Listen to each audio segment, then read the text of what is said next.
Ya, pemirsa sebelumnya juga polisi menggerebek markas tempat penyimpanan motor tarikan debt collector atau mata elang di wilayah Gunung Putri, Bogor, Jawa Barat dan sebanyak 82 motor sitaan diamankan oleh polisi dari lokasi tersebut.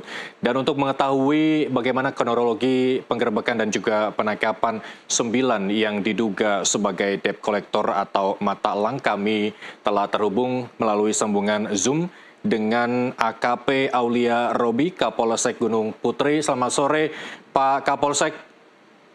Selamat sore. Baik, Pak Kapolsek, ini kemarin juga jajaran Anda membongkar atau menggerebek tempat yang dijadikan gudang penyimpanan motor tarikan oleh debt collector. Tadi juga 9 orang telah ditangkap. Kronologinya seperti apa, Pak Kapolsek? Jadi untuk 9 orang itu yang di wilayah Polsek Gunung Putri, Kabupaten Bogor itu ada 5 orang tersangka. Awalnya dari laporan di call center Mabes Polri, itu ada laporan dari pelapor bernama Saudara Raihan bahwa dia dihentikan kendaraannya di jalan oleh beberapa orang pria yang mengaku dari pihak leasing. Kemudian setelah kita datangi di sana, ternyata motornya sudah diambil dan bukan diberikan disetorkan ke leasing, namun ke gudang tempat penyimpanan. Setelah kami datangi ke tempat penyimpanannya, didapati terdapat ada 15 unit sepeda motor dengan berbagai merek dan tipe. Juga dari situ ada korban kedua yang kita dapati, kita ambil keterangannya, kemudian kita menuju ke tempat TKP yang kedua. Di situ kita dapat ada 67 unit sepeda motor juga, sehingga total yang di wilayah kami di Polsek Gunung Putri itu ada 82 unit sepeda motor. Jadi tersangkanya ada 5 orang.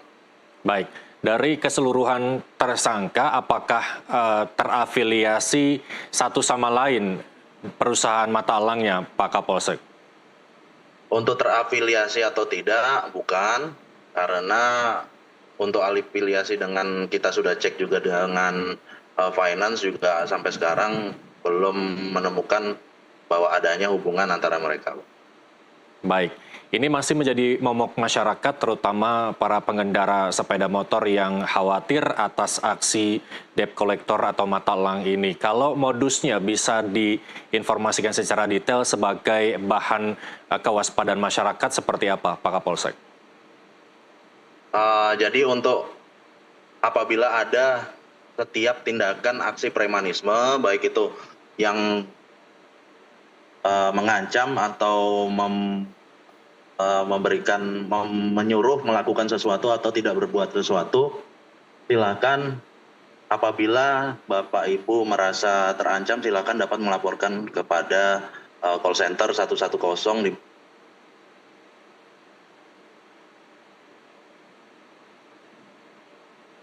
Baik, Pak Robi. Baik, nampaknya kami kehilangan jaringan bersama Pak Kapolsek Gunung Putri, AKP Aulia Robi. Pak Robi masih tersambung bersama kami?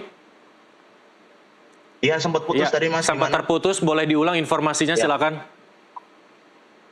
Ya, jadi silakan untuk masyarakat yang melaporkan tindak pidana yang apabila menghadapi situasi tindak pidana premanisme, baik itu mengancam, ada yang mengancam Bapak Ibu, silakan dapat dilaporkan di call center Mabes Polri di 110. Dari seluruh jajaran Kepolisian Negara Republik Indonesia pasti akan merespon keluhan dari Bapak Ibu sekalian. Baik, apakah masih ada dugaan pelaku-pelaku lain yang masih diburu oleh pihak kepolisian? Bagaimana pengembangannya sejauh ini, Pak Robi? Tentu dari kasus ini pasti akan kita dalami lebih lanjut, apakah ada kaitan saling berkait dengan kasus-kasus lain.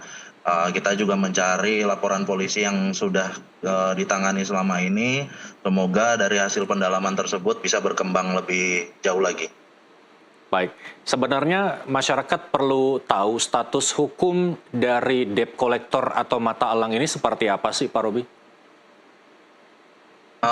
Jadi untuk Yang kami tekankan di sini bahwa kasus ini merupakan tindak pidana yaitu premanisme ya. Kalau untuk debt kolektor sendiri status hukumnya yaitu dia perusahaan yang ditunjuk oleh perusahaan pembiayaan oleh finance. Baik, event itu ditunjuk secara resmi oleh pihak leasing atau pihak pembiaya kendaraan begitu ya. Tapi kalau ada merujuk pada tindakan kekerasan dan lain sebagainya, masyarakat boleh lapor begitu Pak Robi ya? Boleh, sangat boleh.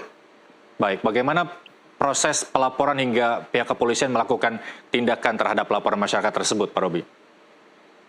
Proses laporan pasti kita buatkan laporan polisi dulu, silakan datangi kepolisian terdekat melalui SPKT, di sana akan dibuatkan laporan polisi yang akan dilakukan penyelidikan maupun penyidikan lanjutannya. Baik, lalu bagaimana dengan 82 kendaraan yang berhasil disita polisi dari salah satu markas debt collector ini? Ya, tentunya masyarakat yang merasa memiliki kendaraan atau merasa silakan dicek, yang warga khususnya Gunung Putri silakan dicek apabila ada kendaraannya yang ada di dalam barang bukti tersebut bisa mengambil dengan menyertakan dokumen kepemilikannya. Baik, terakhir mungkin Pak Robi imbauan kepada masyarakat terkait apa yang sudah dibongkar oleh pihak kepolisian sektor Gunung Putri ini? Jadi kepada seluruh masyarakat jangan ragu-ragu untuk melapor apabila terjadi tindak pidana serupa, Anda diberhentikan di jalan, dipepet, atau modus-modus lain silakan dilaporkan kepada kepolisian terdekat, karena apa yang menjadi kekhawatiran Bapak Ibu pasti akan kami respon.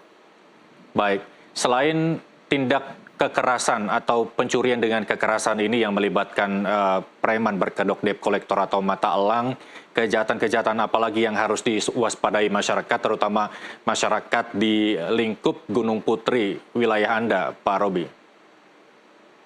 Ya, jadi untuk di wilayah kita di Gunung Putri, modus-modus ini paling banyak memang mengenai mata elang dan pencurian kendaraan bermotor. Agar selalu berhati-hati, silakan selalu komunikasi dengan lingkungan, baik itu RT maupun RW, terhadap segala sesuatu yang mencurigakan, sehingga bisa dihubungkan dengan Babin Kaptipmas agar kita bisa bertindak baik itu secara preventif maupun represif yang akan kita lakukan. Baik, baik. Ini berarti masyarakat bisa mengecek langsung kendaraan yang hilang untuk dicocokkan dengan kendaraan yang ada di Polsek saat ini ya, Pak Robi, untuk bisa diproses kepulangannya begitu?